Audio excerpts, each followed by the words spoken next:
आज हमारे साथ डॉक्टर सुशीला तिवारी हॉस्पिटल के मनोचिकित्सक साइकोलॉजिस्ट यानी डॉक्टर युवराज पंत जी हमारे साथ उपस्थित हमारे स्टूडियो में पधारे हैं। हमारे समाज में साइको शब्द को लेकर के बड़ी भ्रांति है कि साइको अगर शब्द कहीं यूज होता है तो आमतौर पर आदमी समझता है पागलपन। हमें पहले ही एक मन में एक भय या डर डाल दिया जाता है कि बोर्ड एग्जाम आ गए हैं या आपके बोर्ड एग्जाम है, आपको ये नहीं करना है, आपको वो नहीं करना है, इधर नहीं जाना है, उधर नहीं जाना है, ऐसा करना है, वैसा करना है। तो इस तरह के जो बच्चों को हम लोग एक बाउंडेशन बच्चे के ऊपर क्रिएट कर देते हैं या बच्चे के ऊपर एक जो चाहा या अनचाहा प्रेशर हम लोग देना शुरू कर देते हैं। वहीं से बच्चा इस बेटी के रोज सर दर्द रहता है, उस बच्ची का 12th है अभी, और बेटी भी खुद ये जो बच्ची है वो खुद कह रही थी कि सर अब इधर मेरा 15-20 दिन से पढ़ाई में बिल्कुल मन नहीं लग रहा, मैं जो पढ़ रही हूँ भूल जा रही हूँ, दिमाग में कुछ बैठ नहीं रहा। एक दूसरा बच्चा आया था, उसको आजकल सिर दर्द की ही दिक्कत है। के अंदर एक कॉर्टिसोल नाम का एक हार्मोन होता है, वो निकलने लगता है और पूरे ब्लड के थ्रू पूरे शरीर में पहुंच जाता है। और जब ये शरीर में पहुंच जाता है तो शरीर में इस तरह की प्रतिक्रियाएं जैसे हट होना, ये सब उसी के लक्षण होते हैं। सर दर्द होना कि बातें कुछ बहुत निराशावादी तरह की हो जाती है कि जिंदगी में कुछ नहीं है, इस तरह की बात में बातें करता है कि जिंदगी बेकार है, मैं कुछ नहीं कर सकता, या पूरे दुनिया समाज में जो हो रहा है उसका जिम्मेदार मैं ही हूँ। नमस्कार, मैं हूँ नीरू भल्ला और समाचार सच में आपका स्वागत है। और जैसा कि आपको विदित ही है कि हमारे 15 से सीबीएसई बोर्ड के एग्जाम स्टार्ट हो रहे हैं 10वीं और 12वीं के।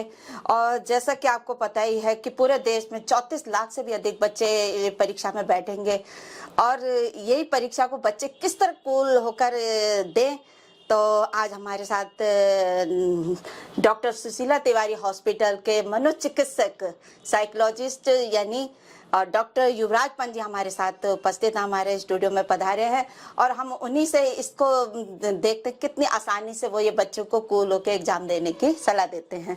नमस्कार सर। नमस्कार मैम। समाचार सच में आपका स्वागत है। बहुत बहुत धन्यवाद मैम। समाचार सच का बहुत बहुत धन्यवाद कि इतने संवेदनशील विषय को उन्होंने आज इस मंच पर उठाया है, क्योंकि हम लोग देखते हैं कि जिस तरह पूरे देश में बोर्ड एग्जाम आते ही कई तरह की दिक्कतें बच्चों के अंदर हो जाती हैं।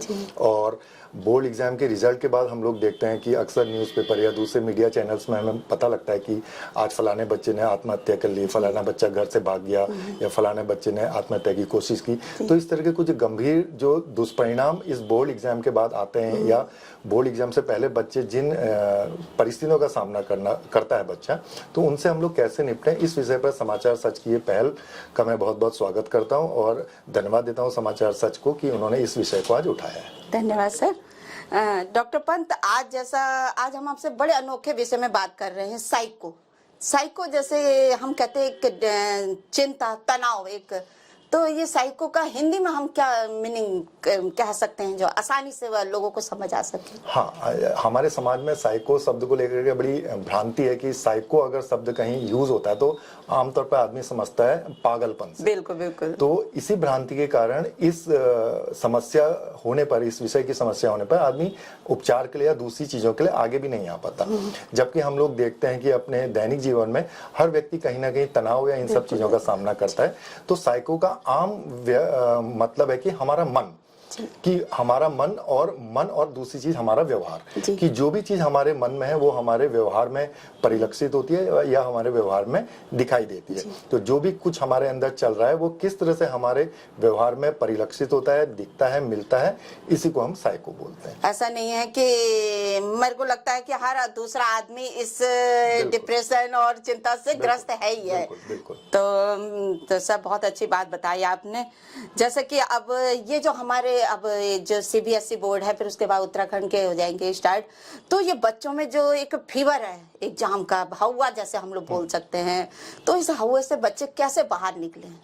बहुत अच्छा सवाल है मैम। किसी भी प्लेटफॉर्म पर मैं भी इस मुद्दे को उठाता हूँ कि समाज में बोर्ड एग्जाम को लेकर के एक बहुत बड़ा हवा बना दिया गया है और कभी भी जो तनाव पैदा होता है वो इस हवा से होता है। मतलब जैसे आप ये समझिए, बल्कि मैं तो उदाहरण भी देता हूँ, जैसे किसी गांव में या किसी शहर में एक नरभक्षी बाघ जो होता है वो आ गया हो और आदमी की जो मन स्थिति होती है, उसी तरह को बोर्ड एग्जाम को भी बना दिया गया है कि बोर्ड एग्जाम फेब और मार्च आते ही इस तरह का एक हवा पूरे समाज में होता है और उस हवे से कहीं ना कहीं बच्चा प्रभावित हो जाता है। अब जैसे कि हमें पहले ही एक मन में एक भय या डर डाल दिया जाता है कि बोर्ड एग्जाम आ गए हैं या आपके बोर्ड एग्जाम है, आपको ये नहीं करना है, आपको वो नहीं करना है, इधर नहीं जाना है, उधर नहीं जाना है, ऐसा करना है, वैसा करना है। तो इस तरह के जो बच्चों को हम लोग एक बाउंडेशन बच्चे के ऊपर क्रिएट कर देते हैं, या बच्चे के ऊपर एक जो चाहा या अनचाहा प्रेशर हम लोग देना शुरू कर देते हैं। वहीं से बच्चा इस बोर्ड एग्जाम को लेकर के, क्योंकि पहले से ही समाज में हवा बना रहता है और परिवार के द्वारा या अन्य व्यक्तियों के द्वारा इस तरह का और चीजें क्रिएट करके इसको बढ़ा दिया जाता है। तो एक अनचाहा डर या अनचाहा भय, जिसको हम फेयर कहते हैं या डर कहते हैं, वो बच्चे के मन में विकसित होने लगता है। और जब कभी भी किसी भी इंसान के मन में पहले से ही किसी चीज को लेकर के अगर डर विकसित हो जाता है, तो उसका प्रभाव हमारे परफॉर्मेंस पर, हमारे कार्य के अंदर दिखाई देता है। क्योंकि हम अगर पहले ही डर जाएंगे तो फिर हम किस तरह से परफॉर्म करेंगे। तो सबसे पहले परिवार को, समाज को, आस पड़ोस के व्यक्तियों को, किसी को भी ये बोर्ड एग्जाम को एक भूखे या नरभक्षी शेर की तरह प्रस्तुत नहीं करना है, क्योंकि ये भी एक एग्जाम है, एक परीक्षा है। जैसे आमतौर पर हम कक्षा 1 से लेकर के 8-9 तक पढ़ाई करते हैं, वही पेपर आता है, वही पेपर बोर्ड में भी आता है, वही पेन और कागज में हम लोग लिखते हैं, वही तरीका इसमें भी होता है। लेकिन बोल्ड करके एक फेयर जो डेवलप किया जाता है, हम खुद ही अपने बच्चे को एक गलत अनचाहे भय की तरफ को धकेलने लग जाते हैं। जैसे कि अब हमारे आसपास के, हमारे घर के ही माहौल ऐसा होता है कि लोग, जैसे अब पहली परीक्षा, जैसे हाई स्कूल है, हाई स्कूल एक थोड़ा सा हमारा फर्स्ट स्टेज होती है जो हम एग्जाम देते हैं, तो उसमें माँ बाप भी हमारे ऊपर पढ़ो, जैसे कि हालांकि एग्जाम में कुछ हटके नहीं आता, सब वही चीज आती है जो हम पूरे साल पढ़ते हैं। लेकिन हमारे जो पेरेंट्स हैं, हम लोग को इतना दबाव डाल देते हैं कि नहीं पढ़ना है, आपने टॉपर करना है, आपने फर्स्ट डिवीजन लानी है, और जबकि बच्चे इसी डर में जो पढ़ता है वो भी भूल जाता है। तो ये जो हमारे परिवार है, ये इनको कैसे, मतलब इन पेरेंट्स को कैसे वो करे कि बच्चे को इजीली कूलिंग होके मतलब पढ़ाए, और उसे ये नहीं कि बस पढ़ना 7-8 घंटे 24 घंटे नहीं, ये हम कुछ घंटों में भी बच्चे अपने, मतलब जो हमारी डेली का एक रूटीन है, खेले भी, अपना खाए पिए भी, एंजॉय भी करें और पढ़ाई भी करें। तो किस तरह से ये पेरेंट्स मतलब उसको इजी करें? बहुत अच्छा सवाल है। मैं एक चीज हमेशा आप ध्यान रखिए, सभी पेरेंट्स के लिए भी और बच्चों के लिए भी मैसेज है कि हर इंसान का एक आईक्यू होता है, जिसको हम लोग इंटेलिजेंस बोलते हैं, हिंदी में हम लोग बुद्धि लब्धि कहते हैं, आमतौर पर इसको हम दिमाग भी कहते हैं, कि हर व्यक्ति का एक दिमाग का स्तर होता है। और दुनिया में कोई भी ऐसी दवा नहीं बनी है कि हम जिसको खिला के या कह करके या उस चीज को लागू करके, जैसे कह सकते हैं हम घोल के नहीं पिला सकते। तो दिमाग जो बुद्धि है या इंटेलिजेंस है, वो बाय बर्थ है, और इसको हम किसी माध्यम से बढ़ा नहीं सकते। तो कोई भी व्यक्ति जो अपने जीवन में कोई भी काम करता है, अपनी उस बुद्धि के फलस्वरूप ही करता है। अब जैसे ऐसे समझिए कि एक व्यक्ति की क्षमता है कि वो 20 किलो का वजन उठा सकता है। अगर हम उसके ऊपर जबरदस्ती 40 किलो का बोरा रखेंगे तो उसका कमर टूटेगी, या हाथ पांव टूट जाएंगे, या वो गिर जाएगा। मतलब अब वो इस लायक हो जाएगा कि जो 20 किलो उठा सकता था वो भी नहीं उठा। तो ये जो बाहरी जो दबाव पड़ता है, चाहे परिवार का दबाव पड़ता है, या अन्य साथी समूह का दबाव पड़ता है, या बच्चा खुद ही एक दबाव में रहता है कि वो मैं अधिक से अधिक लाऊं। भाई कोई भी बच्चा उतना ही लाएगा जितनी उतनी क्षमता है। और पेरेंट्स को ये समझना है कि कोई भी इंसान जीवन, जैसे हम पेरेंट्स हम खुद ही देखें कि पेरेंट्स भी अपने जीवन में, उसने भी कई परीक्षाएं दी हैं, और वो भी तो वही करता है जितनी उतनी क्षमता है। वो क्षमता से ऊपर नहीं। अब किसी की क्षमता है 60 नंबर लाने की, हम उसको अगर कहें कि हम सोचे बार-बार 90 लाए तो संभव ही नहीं है, उसकी क्षमता ही उतनी है। तो क्षमता से ज्यादा कोई व्यक्ति कर ही नहीं सकता है। हाँ, जितनी क्षमता है उतना हर एक को करना चाहिए, और उसको दूसरे तरीके से पेरेंट्स इसको डील कर सकते हैं। हम ये नहीं कह रहे कि बच्चों से कुछ ना कहें, ये नहीं है, लेकिन जो तरीका होता है कि अनचाहा डर पैदा करके बच्चे को करना, वो परफॉर्मेंस एंजाइटी जो बच्चे के अंदर आ जाती है कि मुझे ऐसा करना ही है, इतने % नंबर लाने हैं, वहां से हम लोग दबाव लेना शुरू कर देते हैं, और वहीं से उनकी बुद्धि दिक्कत हो जाती है। उस बुद्धि से जितना वो कर सकता है वो भी नहीं कर पाएगा। जो तीक्ष्ण होने की वजह वो और डल हो जाती है। तो ये भी हमने देखा है ना कि क्लास में जैसे बच्चे, अब दिमाग के आपने बताया कि हर बच्चे की एक बुद्धि जो अलग होती है, कोई होशियार भी होते हैं, देखिए वो क्लास में आगे भी होते हैं हर चीज में, एक थोड़े से मीडियम होते हैं, फिर एक थोड़े उनसे कम होते हैं। लेकिन जो सबसे लास्ट वाला बच्चा होता है वो भी सोचता है कि मैं 80-70% तो लाऊं। तो लेकिन नहीं, वो उसने अपने उसी तक रहना है, ये इसको कैसे वो बढ़ाए? बिल्कुल। देखिए, जो बच्चा करेगा उसको हमें स्वीकार करना है। पहले तो नंबर हम उसी तक लाए, जो आपका सवाल है, अच्छा सवाल। कोई भी बच्चा जो परफॉर्म करेगा, मतलब बच्चे को अपना 100% देना है। हाँ जी, हाँ। कोई भी बच्चा अपना 100% दे, ईमानदारी के साथ पढ़ाई करे, अपना ईमानदारी के साथ पढ़ाई करे, ईमानदारी के साथ रिपीट करे, ईमानदारी के साथ वो परफॉर्म करे। और जैसे कि पढ़ाई का समय है, अब आजकल हम देख रहे हैं समय पढ़ाई का, मतलब पढ़ने के बदले बच्चा अगर घूमने चले जा रहा है, पढ़ने के बदले बच्चा 7-8 घंटे अगर सोशल साइट नेटवर्क या मोबाइल पर बिता रहा है, तो निश्चित रूप से वो जितना कर सकता है वो भी नहीं कर पाएगा, क्योंकि जितना वो कर सकता है वो भी अभ्यास से होता है। अब जैसे कोई 20 किलो वजन उठा सकता है, अगर वो अभ्यास करे तो 30 भी उठा सकता है, ठीक है, लेकिन उसमें उसका स्वयं का अभ्यास है। अगर हम उसके ऊपर 30 किलो थोपेंगे तो दिक्कत होगी, लेकिन वो स्वयं का अभ्यास करे तो बढ़ा सकता है। तो अपनी क्षमता कि जो उसकी क्षमता है, उस क्षमता का जो प्रदर्शन वो करेगा वो अपनी अभ्यास से करेगा। जो 60-70 वाले हैं वो 75-70 इतना तक ला सकते हैं। बिल्कुल।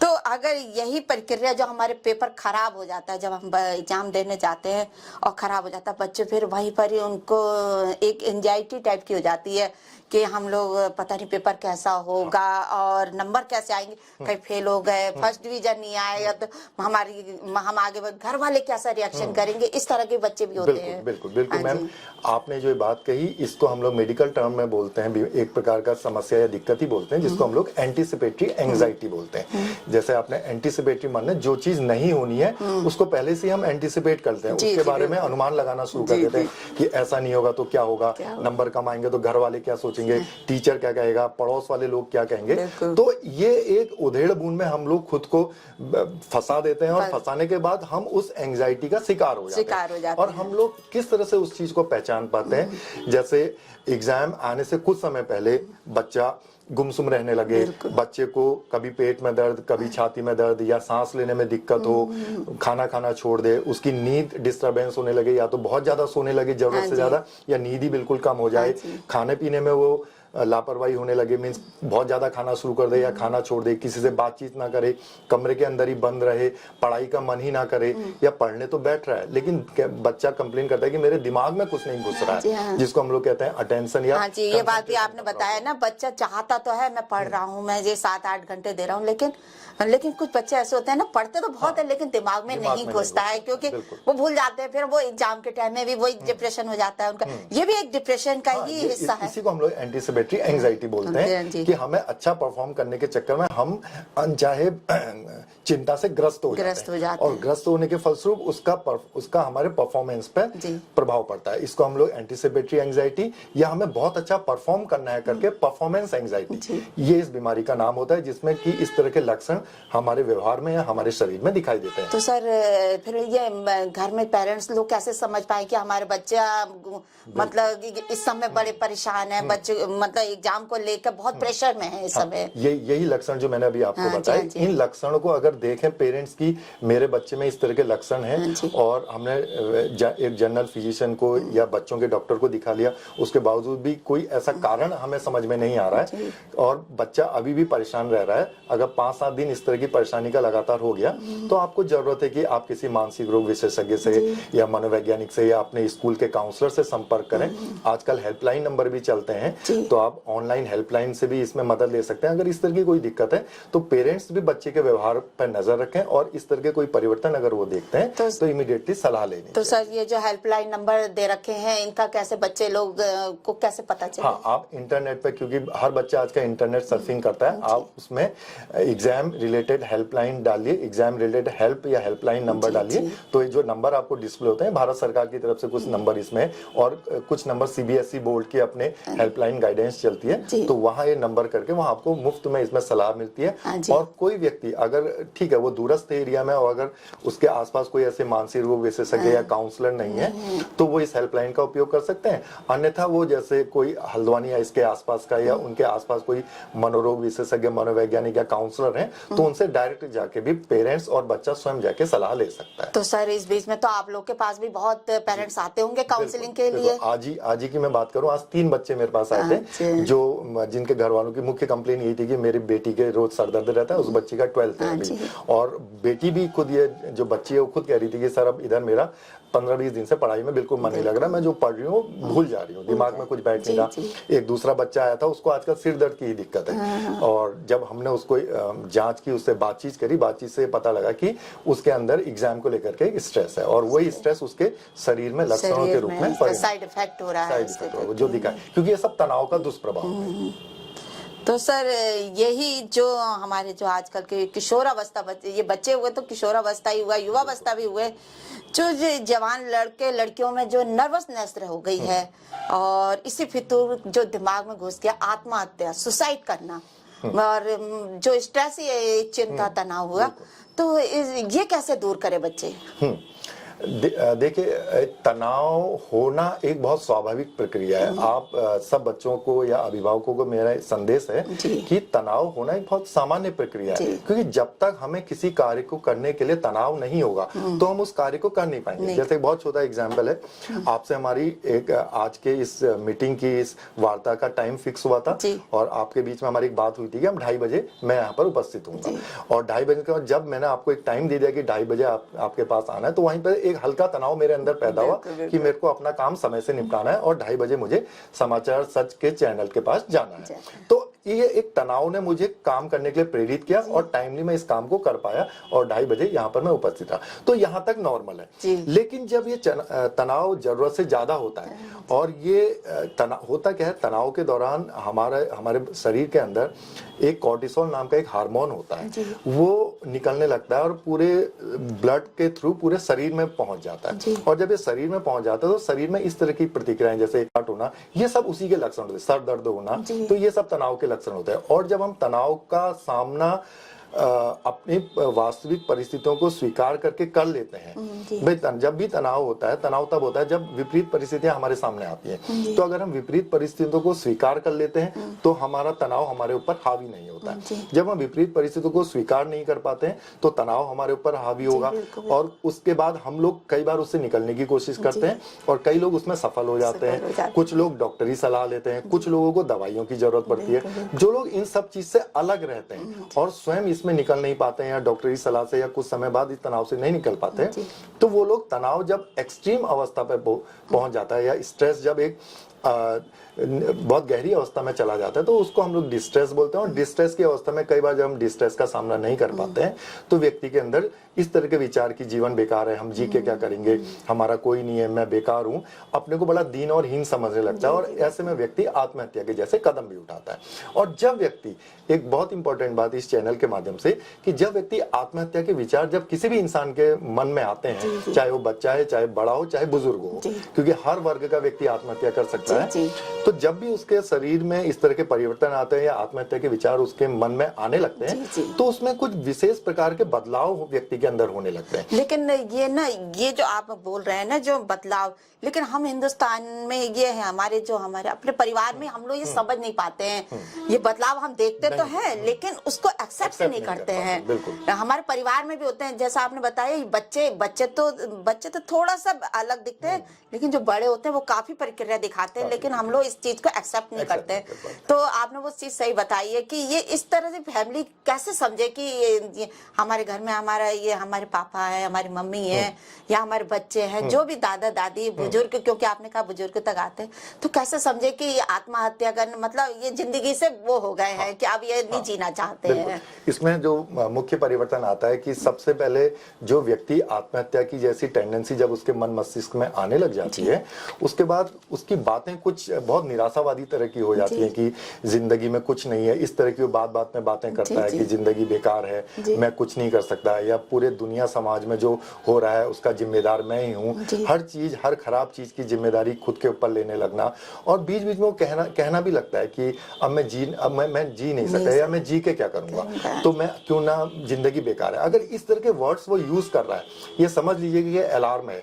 अगर कोई व्यक्ति कह रहा है कि मैं नहीं जीना चाहता या मैं जी के क्या करूंगा, तो वह आपको संदेश देना चाह रहा है कि मैं तनाव की अवस्था में हूं, और कोई मुझसे बात करे हाँ और जी। लेकिन जैसा आपने ही बताया कि हम इसको स्वीकार नहीं कर करते पाते हैं, बिल्कुल या हम बहुत कॉन्फिडेंट मजाक में लेते हैं। हाँ कि यार ये व्यक्ति कैसे आत्महत्या कर सकता है, लेकिन हमने ऐसे ऐसे आपने देखा। अब एक बहुत बड़े हीरो की हम लोग बात करें हाँ जी, हाँ कि जी। जो अगले पहले दिन तक जिम में था और हाँ उससे जी। 2-4 दिन पहले 100-150 की स्पीड में गाड़ी भगा के अपने बहन के पास आया, इतना हाँ जी, दूर हाँ जी, आया और खूब मस्त रहता था वो। हाँ जी। अगले दिन रात में देखा कि वो हैंग कर हाँ गया। जी, जी, तो बिल्कुल। किसी ने नहीं सोचा कि वो व्यक्ति आत्महत्या कर सकता है। आत्महत्या जैसा कदम उठा हाँ, सकेगा। लेकिन इसी को हम लोग स्माइलिंग डिप्रेशन हाँ कहते हैं कि बाहर से सब कुछ अच्छा दिखता जी, है हाँ जी। लेकिन उसकी बातों में कहीं ना कहीं वो चीजें कुछ हफ्तों या महीनों से नजर आने लगती नजर है। आने तो अगर इस तरह की कुछ बातें अगर हमें लगे तो हमारा दायित्व है कि हम उसको लाइटली ना लें, उससे बात करें और उसके समाधान समझने की कोशिश करें कि क्या रीजन है जिसके कारण वो तनाव में। अगर हम उन कारणों को समझ पाए और हमें लगा कि हम नहीं समझ पा रहे हैं, कुछ और है या स्थिति हमारे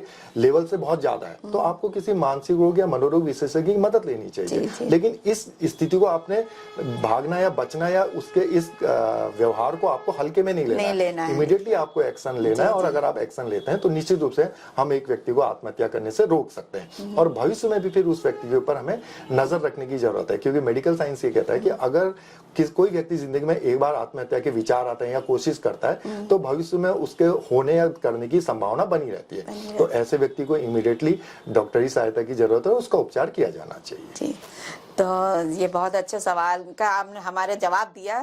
तो सर अब हम उन पेरेंट्स के लिए भी पूछना चाहेंगे तो जो बच्चों को बहुत ज़्यादा प्रेशराइज करते हैं, तो हम चाहते हैं कि आप उन पेरेंट्स को भी कुछ संदेश दीजिए अपने माध्यम से कि वो बच्चों के ऊपर ज़्यादा मतलब प्रेशर ना डालें और उनके खान पान जो उनके दैनिक दिनचर्या है वो उनको करने दें।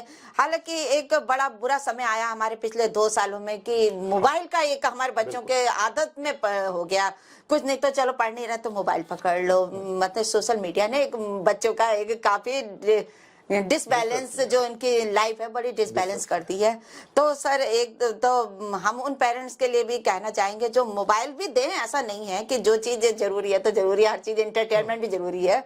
तो उन पेरेंट्स के लिए आप क्या संदेश देना चाहेंगे कि जो बिल्कुल बच्चों को इजीली ही जो हम बिल्कुल जो इतने सालों से पढ़ते आ रहे हैं 9th तक भी हमने इजीली पढ़ा है और उन 11 महीनों में भी इजीली पढ़ रहा है, हम जो क्लास में पढ़ेंगे वही एग्जाम में आएगा भी। तो बच्चों को सीधा हमारे पेरेंट्स को भी आप संदेश दें कि वो बच्चों के साथ ज्यादा क्या कह सकते हैं हम लोग सख्ती ना बरतें। हाँ बिल्कुल, पेरेंट्स के लिए बहुत बड़ा संदेश है, क्योंकि ये जब बोर्ड एग्जाम या किसी भी, हम सिर्फ बोर्ड एग्जाम की बात क्यों करें, हम कोई भी एग्जाम बच्चे से पेरेंट्स को, ठीक है हर बच्चा हर माँ बाप चाहता है कि मेरा बच्चा मुझसे और अच्छी जगह पर जाए या जीवन में अच्छे ओहदे पर जाए, लेकिन देखिए ना कोई भी इंसान भी इसके लिए प्रयत्न करता है। जैसे हमने भी प्रयत्न किया और आज हम इस मुकाम पर हैं, आपने प्रयत्न किया आप इस मुकाम पर हैं। तो हर व्यक्ति अपने जीवन में अपनी क्षमता के अनुसार पूरा करता है। होता क्या है कि कई बार पेरेंट्स बच्चे का आकलन किए बगैर उससे उसकी उम्मीदों से या उसकी जरूरत से ज्यादा की उम्मीद कर लेते हैं और वहीं पर हमारे क्लैसेस पैदा हो जाते हैं। जब जैसा मैंने पहले भी आपको उदाहरण दिया, उसकी क्षमता जब 20 किलो की है और अगर हम 40 किलो इसका ऊपर रखेंगे तो उसकी नेचुरल क्षमता भी खत्म हो जाएगी। तो बच्चे पेरेंट्स की उम्मीदें बच्चों से एक उसकी क्षमता के अनुसार हो,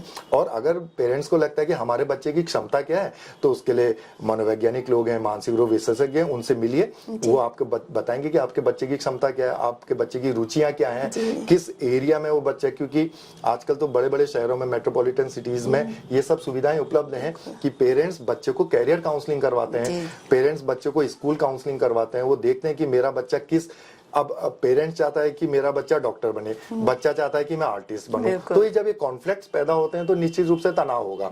पेरेंट्स की उम्मीदों पे बच्चा खरा नहीं उतरेगा, बच्चा अपना परफॉर्म करना चाहता है, तो यहीं से एंग्जाइटी, यहीं से डिस्टेंस और यहीं से आत्महत्या, यहीं से तनाव जैसी स्थितियां पैदा होती है। तो बच्चों से माता पिता एक जायज उम्मीद रखें, मतलब अब, और दूसरी बात अपनी उम्मीदों है, अपनी आकांक्षाओं को, अपने जीवन के सपनों को बच्चे पे थोपे नहीं। सपने जरूर रखें बट उनको थोपे नहीं, क्योंकि बच्चा भी वही करेगा, वो भी जीवन में कुछ अच्छा करना और बनना चाहता है, उसको अच्छा माहौल दें, बच्चे के साथ एक क्वालिटी टाइम स्पेंड करें। जो एक बहुत बड़ी समस्या इस समय समाज में है कि माता पिता उम्मीद तो बच्चों से बहुत करते हैं लेकिन उसको समय नहीं दे पाते हैं। आजकल दोनों माता पिता वर्किंग है, जैसा हमने देखा मोस्टली परिवारों में, तो माता पिता भी शाम को घर पर आ रहे हैं, उन्होंने भी अपना मोबाइल पकड़ा, माता ने भी अपना मोबाइल पकड़ा, काम करा।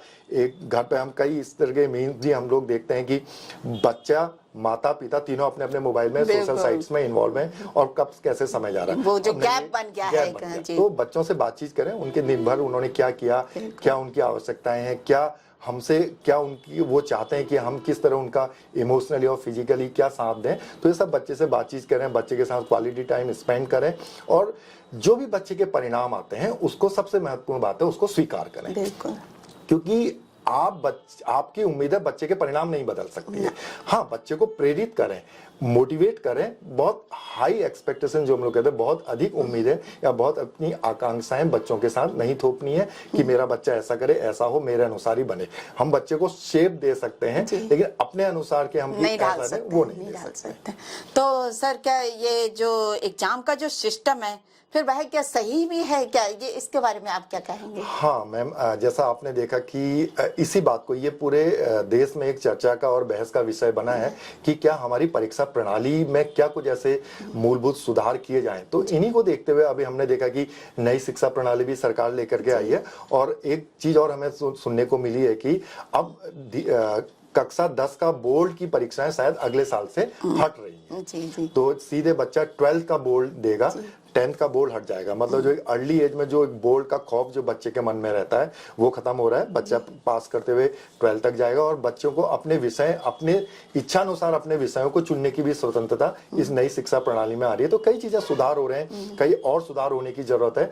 अब इस 10th का बोर्ड हटा के हम लोग देखते हैं आगे किस तरह के परिणाम आते हैं, बच्चे किस तरह से तनाव मुक्त रहते हैं। क्योंकि 10th माने लगभग 15-16 साल, और 15-16 साल में बच्चा इस तरह का जब तनाव देखता है, बहुत अर्ली एज में जब बच्चा तनाव का सामना करेगा तो आगे उसका मानसिक स्वास्थ्य किस डायरेक्शन में जाएगा आप ये सोचिए। तो इसलिए 10th के बोर्ड को सरकार द्वारा हटाने का निर्णय लिया गया है और 12th को बोर्ड किया गया है। और इस चेंजेस से देखते हैं क्या परिणाम आते हैं। पूरे देश में विशेषज्ञ लोग बैठते हैं, इस विषय में समय समय पर चर्चाएं होती है किस तरह से इसको ऐसा इजी बनाया जाए कि बच्चा परीक्षा को तनाव या हवा या एक आदमखोर बाघ की तरह इसको ना ले। एक नॉर्मल अब लाइफ का एक रूटीन है, क्योंकि हमारे देश में परीक्षा पास करना भी जरूरी है, एक मानक है। अगर आपको कहीं कुछ एग्जाम देना है, आगे कंपटीशन करना है या कुछ किस चीज का एक मिनिमम क्राइटेरिया इस परीक्षा का पास होना है, तो परीक्षा होनी चाहिए। लेकिन उसमें परिवार की उम्मीदें, पड़ोसियों का प्रेशर और खुद की हाई एक्सपेक्टेशंस जो कि अपनी क्षमता से ऊपर हो जाती है, इन चीजों को हमें समझने की जरूरत है। मतलब अगर जो बच्चों ने जो एग्जाम को एक भूत बना दिया है, वो बच्चे बहुत इजीली इस चीज को मतलब क्या कह सकते हैं हम लोग के शांति पूर्वक अपने जैसे एक नॉर्मल लाइफ में हम चलते हैं वैसी तरह करें। बच्चों के लिए सलाह इस तरह से है कि ये समझिए कि देखिए बहुत कुछ नया नहीं हो रहा है और जो भी एग्जाम आज तक आपने दिए हैं 10th का एग्जाम और 12th का एग्जाम उसी का एक अगला एक पार्ट है। तो आप अपना बहुत इसको हवा की तरह न लेके, एक नॉर्मल एग्जाम है, वही प्रश्न पत्र आने हैं, वही आपको पेपर कागज पेन मिलना है, आपने एग्जाम देना है।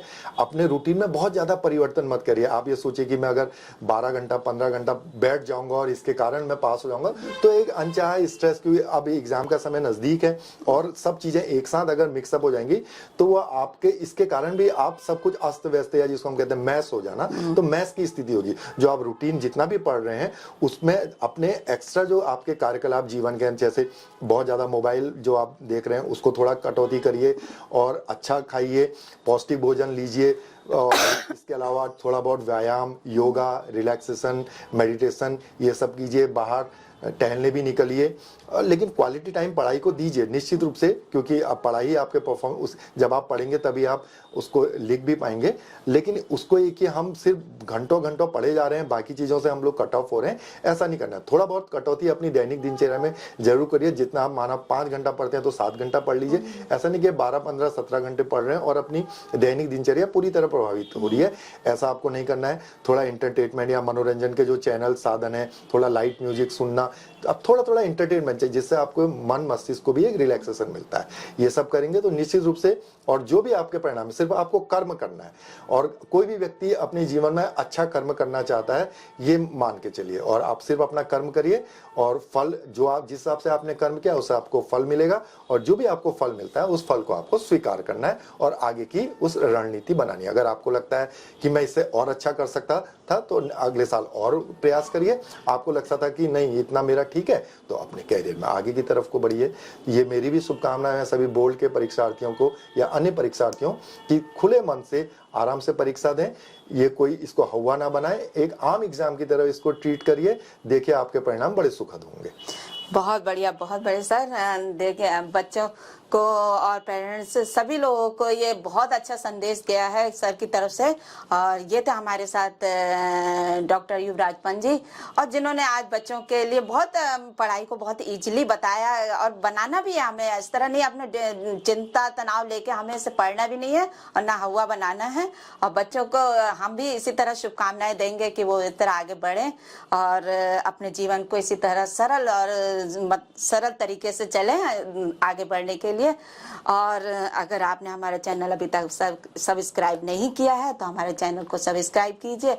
और हाँ, अगर बेल आइकन का बटन दबाना ना भूलें। और मैं नीरू भल्ला आपके साथ फिर एक बार। समाचार सच का बहुत बहुत धन्यवाद कि इस महत्वपूर्ण विषय पर उन्होंने इस चर्चा को शामिल किया है।